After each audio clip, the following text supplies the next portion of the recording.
Mesdames, Messieurs, pourquoi M. Denis Sassou Nguesso va nous laisser un pays ingouvernable? Mesdames, Messieurs et chers compatriotes, ce que le dictateur Denis Sassou Nguesso a fait de notre parti est à la fois immoral et criminel. En effet, il a non seulement sacrifié l'avenir des 3 générations successives congolaises, mais surtout préparé méthodiquement et de manière criminelle les conditions d'un pays qui deviendra totalement ingouvernable après la chute de M. Denis Sassou Nguesso. On appelle cela la haute trahison. Mesdames, Messieurs, pourquoi Sassou Nguesso va nous laisser un pays ingouvernable? Je dis aux successeurs du dictateur Denis Sassou Nguesso. Premièrement, il y a le processus d'islamisation salafiste et djihadiste forcé en terre bantou, animisme et tolérance chrétienne congolaise. Avec la Libye, des illusions dictatoriales du développement du Congo, le dictateur Denis Sassou Nguesso en place a tout bradé.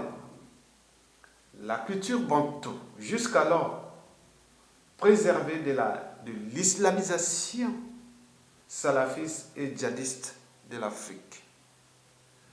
Je ne suis pas en croisade contre l'islam, car je ne pars pas en campagne parée d'un étendard chrétien ou animiste contre lui sur ces terres d'Arabie ou d'ailleurs, mais sur notre terre du Congo, la terre bantou, animiste. J'ai le droit et le devoir sacré de défendre notre citadelle de bonnes mœurs assiégée aujourd'hui, plus que hier, par un islam djihadiste, envahisseur et bientôt dominateur et oppresseur au Congo-Brazzaville. Une des conséquences les plus insupportables de cette lâcheté collective est le fait que les mosquées poussent à l'envi sur tout le territoire national où elles sont désormais au nombre de 200. Plus particulièrement dans une ville comme Brazzaville, où je peux vous l'affirmer que, par exemple, dans la ville de Brazzaville, où vous avez les minarets qui bientôt seront les éléments du paysage architectural anormal de notre capitale animiste et bantou. Accepter les positions de halal, c'est accepter l'insupportable, c'est renoncer à nos libertés, à nos traditions, et à notre mode de vie aussi. Acheter et manger halal, c'est verser une dîme pour contribuer à la construction des mosquées partout sur le territoire national congolais. Le refus du prosélytisme économico-religieux dans notre coopération avec les pays partenaires arabo-musulmans, il n'est pas acceptable que pour financer des projets de développement agro-industriel, les Saoudiens nous imposent la construction à Brazzaville d'un grand bâtiment de l'université arabe où les Qataris cèdent des stations de radio et de télévision pour la promotion de l'islam dans notre pays. Proclamons avec force notre refus de voir la religion islamique devenir majoritaire au Congo, de voir un jour le Congo devenir membre de l'organisation de la conférence islamique, de voir un jour le Congo devenir le théâtre de guerres de religion parce que les relations entre l'islam majoritaire et les autres communautés religieuses sont potentiellement et structurellement problématiques.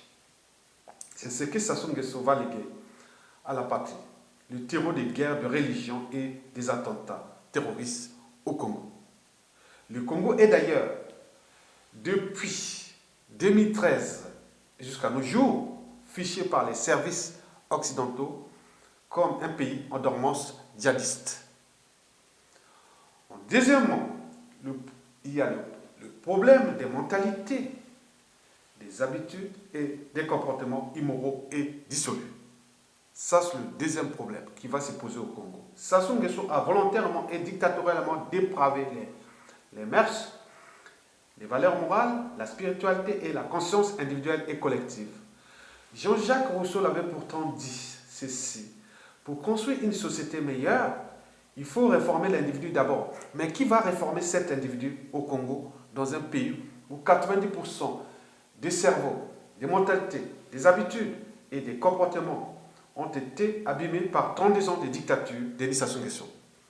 Ces abîmes peuvent se résumer en quelques mots-clés: criminalité, assassinat, antivaleurs, occupation médiocre, oui, les occupations médiocres, veillées mortuaires, journée et nuit de prières religieuses en série, manque de spiritualité, franc-maçonnerie, rituels sataniques, la sacro-sainte paix ou la paix éternelle, l'hécatombe, donc des morgues et donc la condition humaine.